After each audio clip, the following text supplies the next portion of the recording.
xibaar yu wér te wóor ca tàng ba abonnez-vous pour ngeen di mën di jot suñuy vidéo. dal leen ak jàmm seen chaîne bi di Buzz 221HD kii di Ousmane Kane di akub ancien magistrat à la retraite ginnaaw ba avocat wu Farba Ngom yi génnee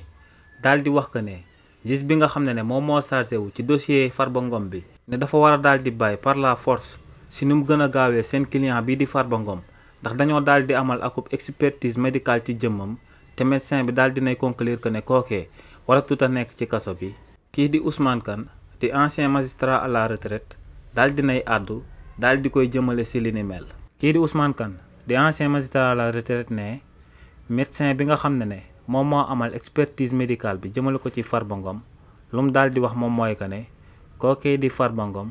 am na ay feebar yu ndaw a ndaw si yi nga xam ne buñ ko bàyyee ci biir kaso bi yooyee mën nañoo daal di màgg ba daal di koy faagaagal. waaye ne médecin bi waxul directement que ne kii di Farba Ngom dafa am ay feebar yi nga xam ne actuellement buñ ko bàyyee ci kaso bi dina ko daal di faagaagal directement. donc ne médecin bi waxul que ne pronostic vitalu kookee di Farba Ngom dafa daal di engagé wu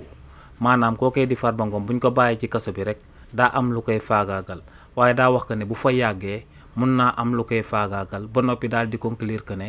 kookee di Farba Ngom dañ ko war a daal di bàyyi mu dem daal di ñibbi ndax kookee wér-gu-yaramam mayu ko mu daal di des ci kaso bi. nekkoon ci expertise médicale boobee day des ci juge bi mu daal di koy gaawal wala mu daal di koy yéexal. ne bu neexee juge bi mu daal di amal liñ dippee akub contre expertise te ne ci contre expertise boobee bu fekkee ne médecin bi dafa amal yeneen conclusion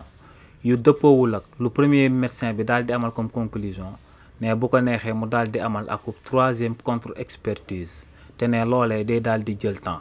donc ne kii di Farba Ngom lu leer ba am moom mooy que ne dina daal di bàyyeekoo ci kaso ba waaye ne pour mu gaaw wala mu daal di yéex day dépendre ci juge d'instruction bi nga xam ne moom lañ daal di jébbal dossier bi. xibaar yu wér te wóor ca tàng ba abonnez-vous pour ngeen di mën di jot suñuy vidéo.